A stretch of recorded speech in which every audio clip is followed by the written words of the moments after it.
俺のブルマに何しやがる。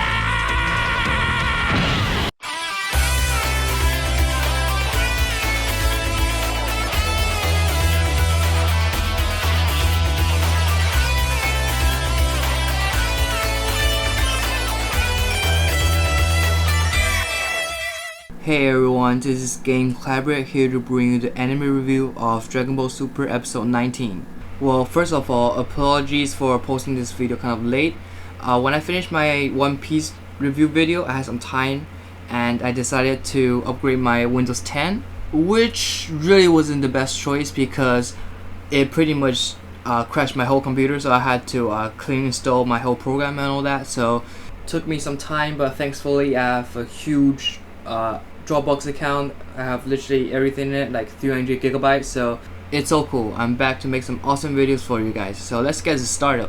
As most of you should know, we're in the revival of F arc already. Before discussing about anything, I think the animation alone in this episode is pretty good. Starting from the first scene, which is the bad, until the fighting scenes, the animation itself is as good or even better than the movie. So I kind of forgive the bad animation in some of the earlier chapters. Maybe they're just saving the budget for this episode and the upcoming arcs. So just that alone, I'll be very looking forward to. So this episode, there wasn't very many variations from the movie until the part where they were searching for the Dragon Balls, and I'm pretty sure they borrowed some frames from the movie directly to save time in the animation process, yet the extra frame they had to add into the episode matches the quality of the movie. So I'm fine with them borrowing frames from the movie as long as the whole animation is good. So I'm personally cool with it. And there's one thing that I'm really happy about this arc, or at least this episode, is that they're keeping the pace quite fast.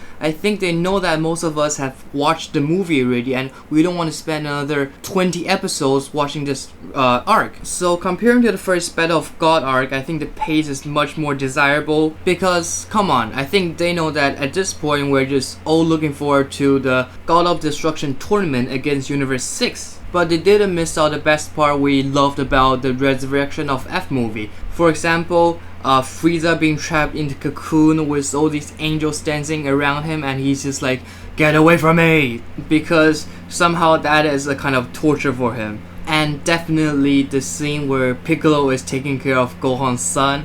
Like seriously, Piccolo, he is just like a slave to the Goku family nowadays. But it makes sense, and actually he might care about Gohan more than Goku, because for him, he has respect towards Goku, but Gohan, he really loves that kid. You know, he stated that Gohan is the first person he'll consider a friend. So for me, it's really fun to watch how Piccolo's character developed. So Frieza is revived in this episode, and we know that Jacko is gonna appear in the next episode. From this pace, I think the Resurrection of F arc can finish in 5 or 6 episodes. I'm not sure, I'll have to check it out, but if any of you know, feel free to leave a comment. One last thing I want to mention in this episode is that I think, now this is only my personal little theory, I think Captain Ginyu of the Ginyu Force is going to be back in this episode. No, I mean this arc. Because remember there's a frog laying on top of a rock when they summon the dragon, and that frog looks especially like the frog that Ginyu turned into on Namek, and we know from the wish that they made back in the Frieza arc, Ginyu actually landed on Earth with all the rest of the Namekians. So do you think Captain Ginyu of the Ginyu Force is going to be back in the Resurrection of F arc? Do you like the pacing and do you like the animation of what we've seen so far?